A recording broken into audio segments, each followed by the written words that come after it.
Welcome to the Unleashed Life, a financial empowerment and lifestyle podcast. I'm your host, Dr. Renee Baker.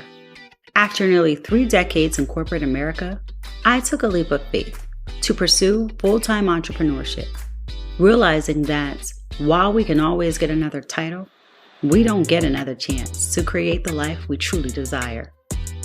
In each episode, we'll explore what it truly means to live unleashed, going beyond traditional finance advice to help you break free from financial constraints and societal expectations, cultivate a mindset of abundance and possibility, align your financial decisions with your personal values and lifestyle goals, and embrace authenticity in both your career and personal life.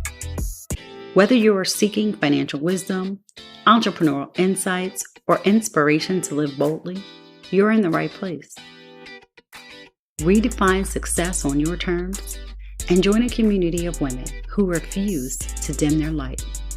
It is time to live the unleashed life.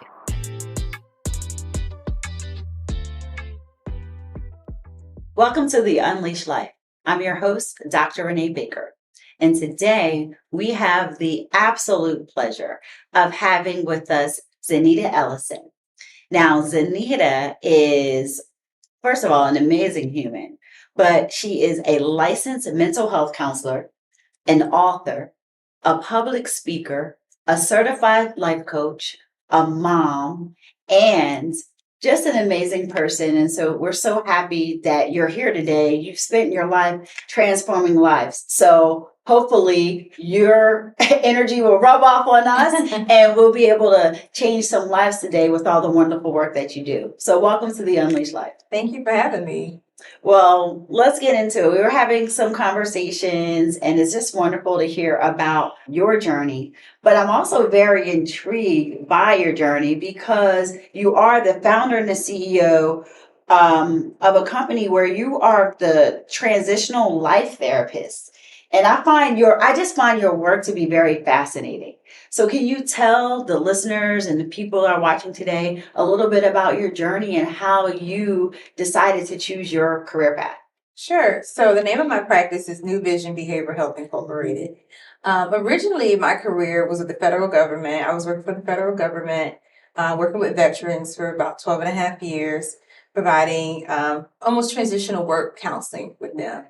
And in that profession, I felt very stifled. I worked with leadership who didn't want to recognize my education because they brought on friends and other people with less education. And so I was constantly feeling like I was being minimized in my education and my efforts. Mm-hmm. And I just felt this calling to step out in faith and go full time in my practice. Okay. And so, I walked away from my career with the government and I just jumped headfirst into entrepreneurship. And I went from just myself to now a team of 11 clinicians. Wow. Yeah. Well, I like to say that we don't walk away from anything. We walk into our calling and into our purpose. So basically that was redirection for you to be where you are today. And now all of us benefit because of the great work that you are doing with your team. And I want to hear more about that because you've built this now very successful practice. You have multiple locations. What's been that journey? I mean, how do you go from you don't see me, but I see me to I'm going to make this leap. Yeah. And now you have 11 people. How did this happen for you? It really was a faith walk. I mean, I felt like God was calling me to this. And I was like, why would I leave? As a single mom, I was a single mom at that time.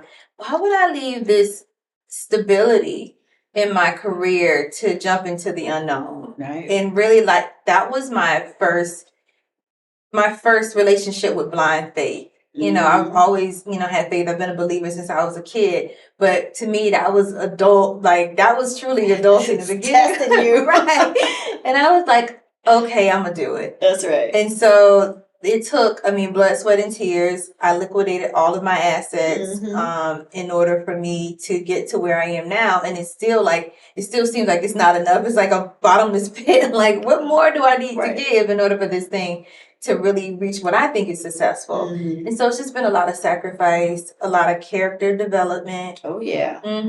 A lot of trial and error, a lot of money.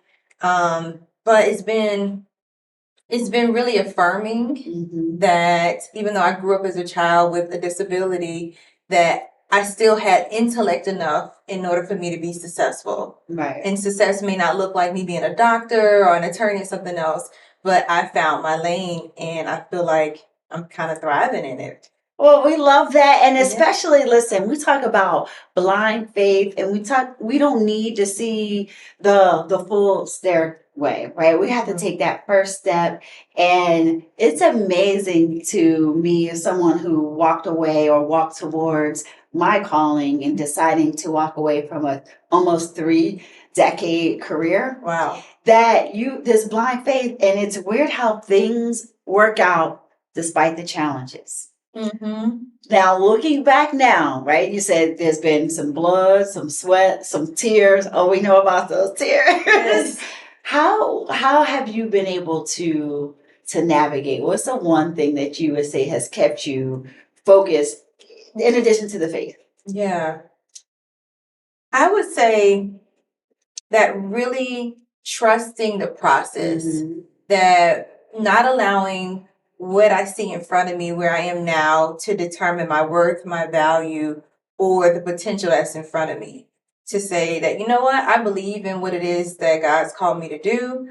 I believe in the skill sets and the gifting that I have. And so I'm just going to walk it one foot in front of the other. So just trust in the process, even though I didn't have to see it. My mom always says, when you can't trace his hand, trust his heart. Oh, so, I love that. And so it's like, what's the heart of God? He wants the best for us. And so it's like, yeah, it seems hard and I don't get nothing he's doing right now, but I'm going to trust his heart for me. Oh, I love that. Yes, because sometimes we don't know. And it is, you are trusting. And I always say that the best is yet to come, because I truly believe that, we're where we're supposed to be. Right. And we are constantly getting prepared to do better. And the best is coming, even if we don't see it. That's right. But how do you navigate those obstacles, and how has your training come into play in helping you to navigate those obstacles, whether it's entrepreneurship, being a CEO and a business owner, even parenting? Yeah. It's funny because the transitional life therapist is it was adopted out of me learning how to help myself through life transitions. I would say for my childhood trauma, life transitions was difficult for me. Right. Like anything changed, it just throws me. And so I remember saying, man, if it's this hard for me, I know it has to be hard for other people. And honestly, Renee, the people who were coming to my office, sitting in my chair, they weren't necessarily dealing with mental illness. Right. They were struggling with adjusting to the changes of life, adjusting to divorce, adjusting to being a new mom, adjusting to parenting this crazy kid that they just don't understand. Right? And so I realized that people were struggling with navigating life transitions, with navigating loss on any sort of level, whether it was grief of loss of a person, relationship, a job, a career, and identity. Yes. So people were just kind of needing that help. And so I felt like if I could guide or navigate people through that process, then they wouldn't be looking for medication because they're dealing with anxiety and depression. Some of it was a chemical imbalance, but some of it was just they didn't have an idea how to navigate what was in front of them. And that's real. When people say that life is lifing, and it's different for everyone, right?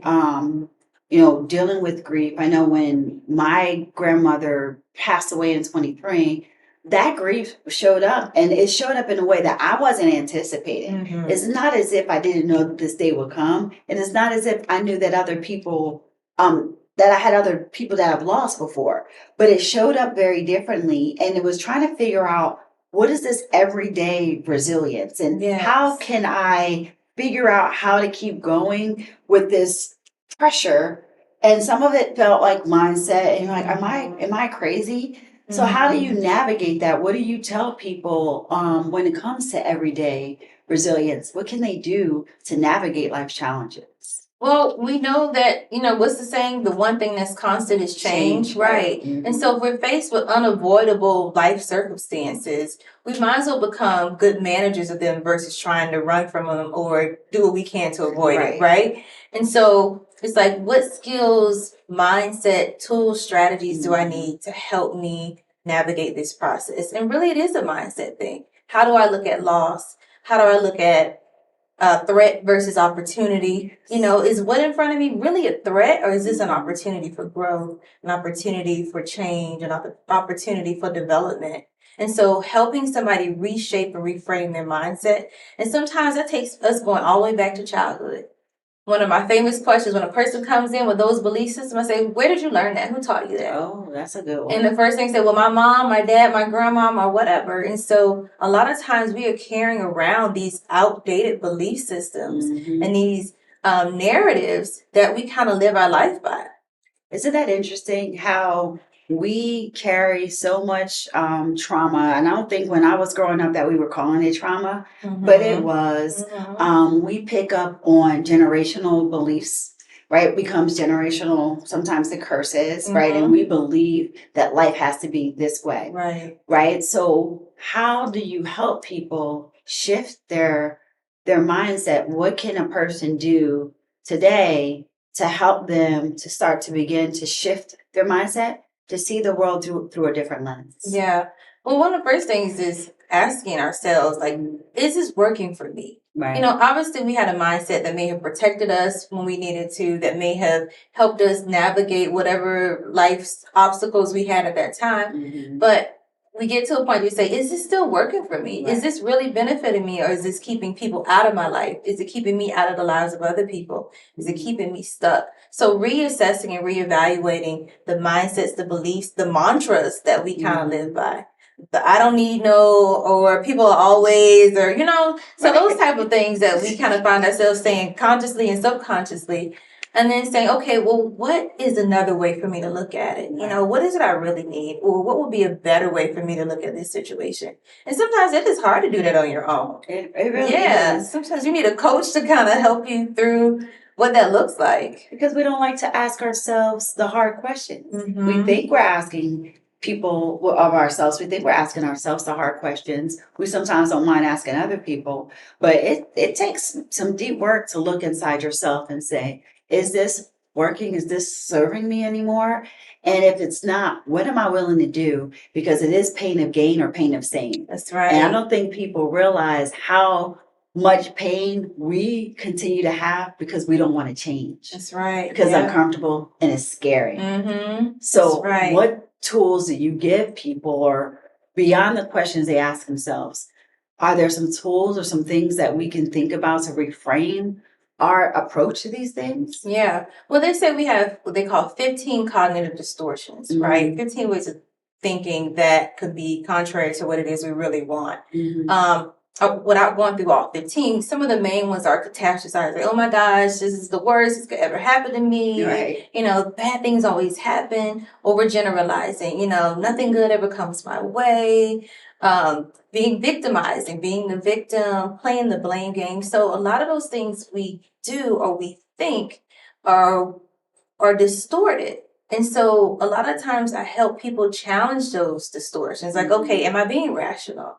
Are my feelings leading this, or is this facts? Right. And so I'll say, okay, what's speaking louder, facts or feelings right now? Ooh. And they were like, my feelings. I'm like, okay, well, we'll validate that. Ouch. But now let's speak out of facts. Right. And so if we could just learn how to challenge facts over feelings, not minimize what we feel. Right. Not ignore it, because our feelings are indicators that either something's going really, really well, that's that gut feeling, joy, excitement, happiness, or something's not going well. That's the other feelings, sadness, discouragement. And so we want to pay attention to our indicators, but we want to lead with knowledge. We want to lead with facts and not necessarily our emotions. So learning how to lead out of facts instead of feelings. Okay, so facts, not feelings. We're catching, they say, what is it? We're catching flights, not feelings, but we're going to look at facts, not feelings, which I really like. And another thing is sometimes it's, what if you win? Why do we always think the worst case scenario? Like,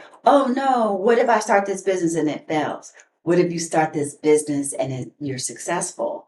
What if you decide to make a move? Like I moved from New Jersey to Florida. Mhm. And I said, well, what if I love it here? What if Right. I enjoy not having horrible winters, by the way, Right. but changing even our approach to the outcomes. That's right. Right? And even our attachment to the outcomes. And sometimes you just have to let it go. That's right. Yeah. Be connected to the journey and the process versus the outcome. Because the outcome can turn out either way, right? Whether it's in your influence or not. But the journey and the process. And I think that's the thing that keeps me going. Because there are times I'm like, can somebody please give me a job? Yeah. This entrepreneur stuff, I need a guaranteed salary. But I just want to clock in and out. But then I'm like, Zaneta, trust that this is part of the journey. Right. Look at how you've grown and developed, the relationships you acquired, the people you've helped. And so that inspires me to keep going. And those are the things I try to infuse in the lives of other people when they're just kind of struggling with the process. Yeah, and I like that approach, and I even have to sometimes think about it in a different way, because while the journey is great, I'm always saying, okay, where's this taking me? Where am I going? Mm-hmm. And I don't have to always see what's happening in 5 to 10 years. And my mother always says that God is the best of planners. So no matter what we decide on how we want it to be, you got to be a little delusional, I say, when you're an entrepreneur, because you have to keep believing that it's going to work out even on your hard days. That's right. And you also have to keep being positive and keep thinking about why you're doing it in the first place. So remembering your why, right? Because life can be a crazy journey, but our approach and our attachments to the outcomes sometimes get in our way. Is that something that you experience or you've seen with your clients? Yeah, absolutely. Because we are hard set on what things should look like, right? And what we thought were going to happen. A lot of people are devastated by disappointment. And so if we can remove ourselves from being married to the outcome and just being committed to the process, that takes away the need for things to look a certain type of way, and just be able to roll with what, however it flows, just kind of ride the wave and just go where it flows. All right. So we're having a little bit of therapy session, because now I'm going to ask you how, because, even in this journey, so doing this podcast, for instance, I've been doing the things that scare me. And this is one of them. Okay. And one of the things that I had to tell myself is progress over perfection. And I have to do the thing, right? Just sometimes you just have to do it. It's frightening to put yourself out there. Yeah. It's frightening to worry about what are other people thinking, feeling, saying, right? Facts over fear. Yeah. And it's also, this mindset shift of, it's okay if everyone hates it. Yes. It's okay. What did you learn? That's right. In that process? Yeah. And what's your why? You know, I did this podcast for me. Right. I did this podcast. And so if people hate it or people have whatever to say about it, you should be able to go back to your why of why you did it. Right. Yeah. I'm writing that. Yeah, exactly. So like I caught myself writing my second book, and I sent it to a friend, Stephanie. Yes. And I was like reading, and she was like, it needs work. And I was like, with love. Right. I was like, okay. Sure. But I need that. Yes. I need that feedback. I can't be afraid of it, because this is her thing. That's what she does. And if it needs work, I'd rather somebody tell me now in the addition part versus why it's out there and it sucks. Well, that's a good thing, and that radical honesty. And I always say the difference between nice and kind is that nice people will tell you what you want to hear. Kind people tell you what you need to hear. And if we surround ourselves with people who are radically, respectfully honest. Tell me straight. You're not going to hurt my feelings. I have 3 daughters. Okay. But you can't hurt my feelings, but I'd rather know than not know. So you're fortunate to have people that you can be, transparent with, authentic with, who are going to give you feedback. Yeah, they say iron sharpens iron. That's true. And, if I had people who didn't, they would be considered wood, right? And what does a sword do to wood? It damages it. It dulls it. And so if I have people who are not knowing how to show up for me and challenge me and, put the mirror in front of me, then I don't grow. I kind of stay stuck. Yeah, and I always say, the people who are talking about are usually not the people that are doing it. Okay. Because when we're doing it, we're in it, we can be more empathetic to other people that are on the journey because we're in it. It's So easy true. to sit on the sidelines and give your feedback, but not actually do it. It takes a lot of courage to be in the seat that you're in. It takes a lot of courage to be in this seat. Mhm. And it takes a lot of courage to decide that you're going to do something and actually do it. It's a lot of talkers, but not enough doers. Right. And sometimes we have to do it afraid. Yeah. Do it Do it afraid. Mhm. I love that. It's just go for it. Yes. So you're doing all these things and you're taking care of all these people. You're helping them transition to life. How do you balance your own transition for yourself? How do you take care of self, Zaneta? Yes. Heal thyself, right? Mhm. I wasn't. Right. There was a point in my life too where I was so focused on helping other people be well that I don't know if it was intentional or not, that I chose not to look at my own dysfunction, my own places of need for healing. And so I had to get to a point to where my stuff became more and more obvious. And I was like, okay, Zaneta, like, your clients are doing better than you right now. And that's that. That's a wake up call. Yeah. Like they were thriving in relationship, thriving in self-esteem. And I was sort of like falling apart. And so I was like, no, this doesn't make sense. Right. You need to do the work that you're doing in the lives of other people. Mm-hmm. And so it was like a gift to myself once I learned how to give me what I gave other people. And so now I'm balancing. Okay, so how do you get to that place? Because there are so many of us. I mean, for so many years, I gave to everybody else at the detriment of myself. And for me, it got to a place, loss, grief helped me. That was one of probably my biggest wake up calls, where someone was here in the moment and not there in the next moment. Yeah. So you realize, even though you realize how fragile life is. Mm-hmm. The other part was, it got to my, I'm going to say it appropriately, like I got to my enough moment. Yes. Like when my mother used to say, when you're sick and tired of being sick and tired, you're going to do something about it. That's right. But I got to my, I said, no more. What was that moment? How did that look like to you? You said your patients were thriving. They were living their best life. You were giving it all to them. Yeah. But not for yourself. Yeah. If I can be honest, it was heart pain. It was a breakup. Mm-hmm. I was committed to an outcome that I thought was going to pan out a certain type of way. Oh, this person's going to be my husband, et cetera, et cetera. And when we broke up, I was devastated. And I remember saying, okay, God, like this is bigger than this guy, this relationship. Right. Show me what's really going on.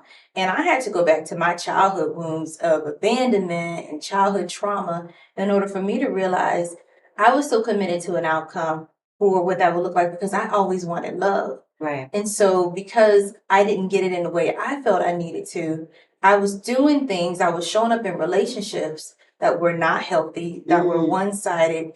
It was a pick me type of thing. And then, once you pick me out, like it wasn't okay. It was like, who is this? Right, exactly. And so I was like, Zaneta, you're helping women who are struggling with the same thing you're struggling with, but you're not helping yourself. And so I had to really sit with myself and go back and address some childhood things that I had not. Forgive my dad, forgive my mom, things like that, in order for me to realize that what I was looking for, I needed to find it in myself first.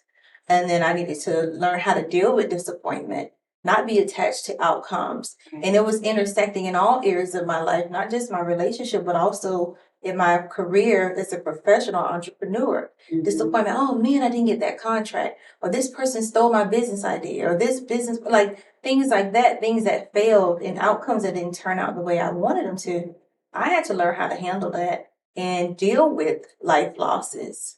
Yeah, that's deep, because so many of us are dealing with it in our own way, and it might not be a heartbreak, and probably more often than time than it's not some level of heartbreak, right? But also the self-awareness that it takes to be able to look within and say, you know what, it's not them, it's me. Yes. What advice can you offer to people to help them to identify those traumas, those triggers, and just say, you know what, it's time for me to look at me? Yeah. Well, I would say the self-awareness piece Yeah. is critical. Like I can't manage myself if I'm unaware of who I am. That's right. So self-awareness is first. Who am I? Like what are my patterns? What are my relationship patterns? How do I show up in the world? What are the mindsets that I have? What are my triggers? Right. Why are my triggers my triggers? Like why does this bother me so much? Right. Yeah. My personality, my quirks, my isms, yeah, all of those things. So becoming self-aware and then learning how to manage self. We talk about intelligence, academic intelligence, but we don't really talk about emotional intelligence. EQ was important because I could get a thriving career, I could get all types of opportunities, but if I lack the emotional awareness and intelligence to manage it, I don't know how to connect in relationships. I don't know how to connect with peers. I don't maintain these relationships, or I fall apart when things don't go the way I thought it would. And so being able to manage my own triggers. I can't blow up in a board meeting. I can't go off on somebody because they don't agree with my opinion. It's part of it. And then being able to connect with people, social relationships. Yes. A lot of times, I like to say COVID did a thing, right? It really did. And so people started struggling with connections. Yes, so in a big way. So it's good now that we're having these outlets for people to connect. But all of that is part of reevaluating who we are and then doing some transitions and making some changes. Yeah, and that's, there's life after COVID looked very different. And for a lot of people, especially during that journey, for a number of people, I don't know if it's a lot, but for a number of people, it forced us to deal with our own stuff because we didn't have access the way that we wanted to. We live in Florida, so it's maybe a little bit different. But what type of things can a person do to recognize that? And I ask that because becoming self-aware, become healing so that you can look at the world through the lens of a healed lens versus your triggers. And a lot of people have triggers that they don't even realize. But let me ask this in a different way. How can you manage somebody else's drama or triggers? So not everyone has done the work. So let's say I've done the work, but I'm dealing with a spouse, a friend, a colleague, a family member that has not done the work, and it becomes a trigger after all I've done all this healing work. And listen, let me encourage you while encourage me right now. How do you navigate that? Yeah, I think that understanding is first. Yeah. Like not everybody has done the work. Not everybody knows how to do the work. And so we can't expect people to heal at our pace. That's right. Sometimes their process may take them hitting whatever rock bottom looks for them. And so if we have to, and I use that word have to very intentionally, if we have to be in relationship with people because it's our spouse, our children, or people who are closest to us, people we work with, who aren't doing the work and are struggling, are just not healthy people, we have to set good boundaries for ourselves. Say, okay, you know what? I have to take this person in doses. I will have to only deal with this person at certain times of the day. Like I don't want to see them in the morning. So we kind of set boundaries to keep us safe, right? That's right.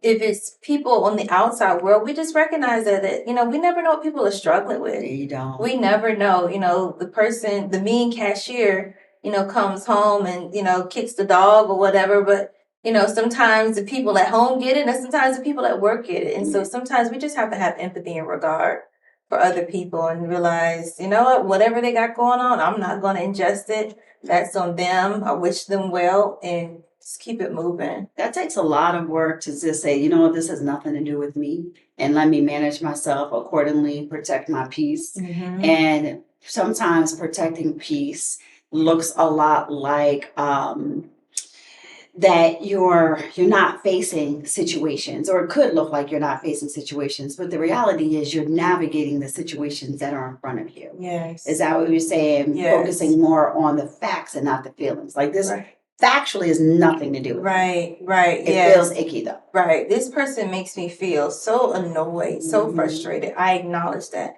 But if I act out of my facts instead of feelings, it's the person I have to deal with, or I don't have to deal with them that much, so I don't really have to personalize it, or I know they got their own stuff going on. So we don't want to necessarily operate out of our feelings if they make me feel annoyed, but out of the fact that they are who they are, and I don't have to ingest any of that. Let them be great over there. Right. You be great, okay. but I'm gonna need you to go right. Thank you, love you, bye. Thank you, love you, bye. Protect your peace. So one of the things that I wanted to ask you too is community is such an important part of healing and surrounding yourself with individuals who uplift and inspire and encourage. Like you talked about Stephanie McNeil, who is we recently had her on the show. Oh, that's cool. A great friend to have, you know. So having a community of people around you, how does that help with the individual trauma and just navigating life? Yeah, I mean, it helps because I realize there's certain friends that I could talk to about certain things and they get it, and there's some that don't. So like Stephanie is my spiritual friend, but also like I can go deep with her. Like we kind of pick each other's wounds and therapize each other.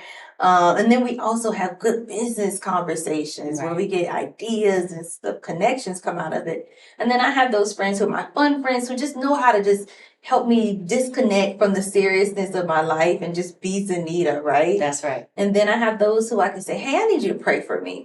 And so having a tribe that don't always meet the same needs, I think are important. Sometimes we want people to look and act like us. Right. Yeah, I don't need people to look and act like me because you got that. right, but I don't want you to be late like I'm always late. I don't want you to be absent-minded like I'm always absent-minded, right?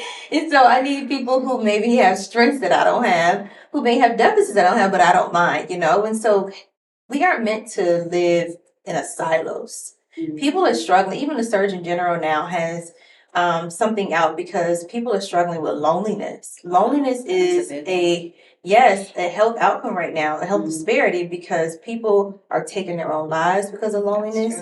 People are abusing substances and alcohol because of loneliness. And so we are trying to get people to see the value in connection, to see the value in community, and however they define that. That's right. Yeah. Yeah, we all have a tribe, and going back to the pandemic time frame, there were people who were isolating. So you're having loneliness and no one's there to help you navigate. You got tired of screens. But community is so critically important. We all have our people. Right. We just have to make ourselves available to receive them. Yep, for sure. And then navigating the fact that, you know, everyone does not need to be like you. You need to have thank goodness for a praying friend. Thank goodness for a friend who is just going to be radically honest with you with love and just like, stop playing with me. Right. And just having a friend that says, listen, you need to get out. You're a little bit uptight. Thank goodness for those friends who will say, listen, we need to go out because you need to unleash in a different way. Yeah. And the ones that call things out of us, you know, good or bad. That's right. Right. And speak life into us. Call me out and speak life into me. Yeah. That's what I need. I love that because we don't appreciate, or it's a real benefit to have someone to speak life into you, and also just surrounding yourself with strong but supportive people. So thinking about that, because if you understand, for those of us that understand what it means to live unleashed, like we're removing the barriers, we're living our best life, we're thinking about, you know, all of the things that can make us just be whole and feel human. What are some of the things that you would say is unleashed? Like, how do you live an unleashed life, and how does that represent itself through your work? I think getting out of my head. I am always in my head. Let me tell you, okay? I got a whole campground up here. I am always in my head. So not allowing me to get in my head and overthink. Faith backs over fear. Living an unleashed life looks like me recognizing that, there are barriers, but doing what I can and trusting the process to get through those barriers. Living an unleashed life is recognizing that my financial potential is sort of up to me. That's right. And there is a ceiling, right? But there's no cap for me. Like, I love that. That's right. No cap for you. Yeah. And so living an unleashed life is just recognizing that, yes, there are barriers, there are stresses, there are things that will come up against me, but I have the potential to work through them. That I live in faith over fear. All day, every day. I love that. And exactly, there's a ceiling, but there is no cap. Mm-hmm. And we have the ability to create the lives that we want to have. And when we don't like something, we can actually change it. Yes. It is painful. I get it. Because there are some things that I'm like, I really want to sleep in until noon some days. And I'm like, no, I have to get up. I have to go to the gym. I have to go and get these clients because life shifts. Then we have to shift accordingly. But when you recognize that you are in control, that shows up a little differently, doesn't it? That's right. It sure does. Yep. It builds that self-esteem and that ability to know that I have the ability to propel my life forward. Oh, I love that. Yes. And it starts with us, and we have the ability to choose and to be really, for those of us that are faith-based, understanding that it is more than what we can see. Mm-hmm. So as we're wrapping up today, thank you so much for everything that you do and how you're helping people see life through a different lens and helping them through their transition, and for the tools that you have given us today on how to navigate that for ourselves.